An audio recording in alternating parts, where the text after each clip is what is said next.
grace. Luke does use it as a verb and as a noun.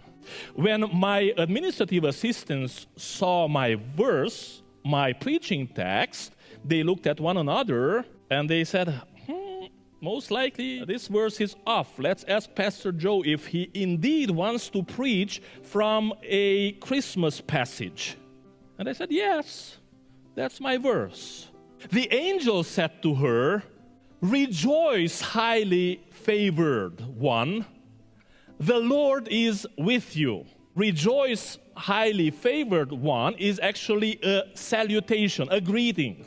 Look at how diverse those translations are. The NIV says, greetings, you who are highly favored.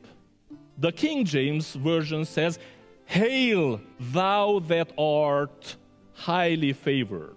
The NASB says, greetings, favored one. Much shorter. The Literary Emphasis translation says, greetings, you favored with grace. So the salutation is something like, hi, graced, greetings, graced. The word is kecharitomene.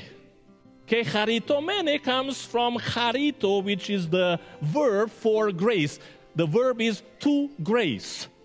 Kecharitomene is the perfect participle passive or middle in the Greek.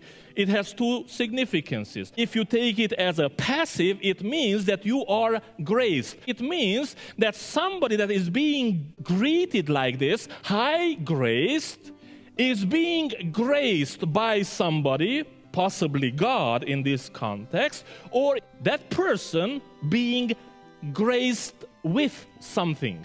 Graced by someone or graced with something. It's a passive. The person receives the action of being graced. If it's a middle, then the translation should be that the person is already graced. It has some sort of a inherent, innate characteristic called grace. And many people took that verse like that. You probably heard about the concept of immaculate conception. It's the idea that Virgin Mary could only have given birth to Jesus Christ the Messiah because she was totally immaculate, sinless in all possible aspects. Because they took that verb, graced, as a middle perfect participle.